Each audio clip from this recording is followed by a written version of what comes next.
Why income changes the way risk feels.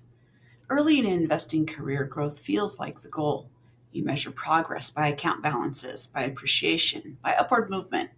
But at a certain point, something shifts. Risk doesn't feel the same anymore. And that shift usually has less to do with age and more to do with responsibility. When your portfolio is designed primarily for appreciation, every downturn feels disruptive. You're relying on market performance to move forward. You need recovery to stay on track. That works well in accumulation years, but once your portfolio becomes connected to lifestyle, retirement, or legacy, the experience of volatility changes. It feels personal. Income changes that experience, not because it eliminates the risk, not because it guarantees the outcomes, but because it buys time.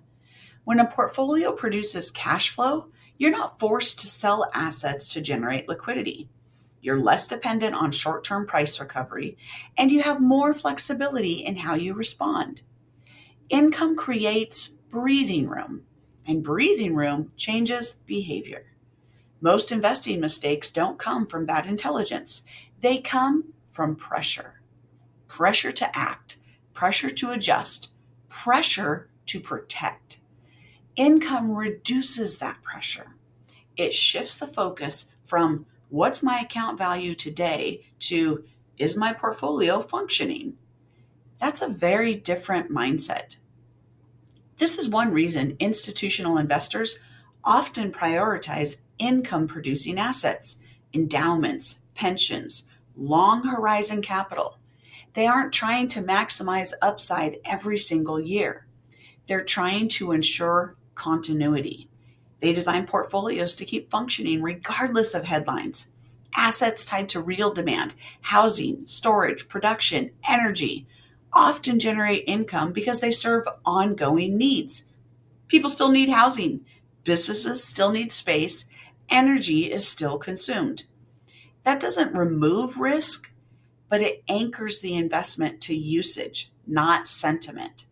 And that anchor matters during volatility. Over time, many investors realize they don't just want higher returns, they want fewer forced decisions.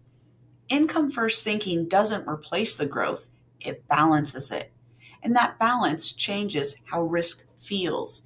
You don't feel you have to abandon appreciation strategies, but you do need to ask yourself if markets stalled for a few years, would your portfolio still function? If the answer depends entirely on recovery, that's worth thinking about. If this perspective resonates, I explore it further in The Crash Doesn't Announce Itself, where we look at how structure and income reshape long term resilience. Click the link below to get your copy.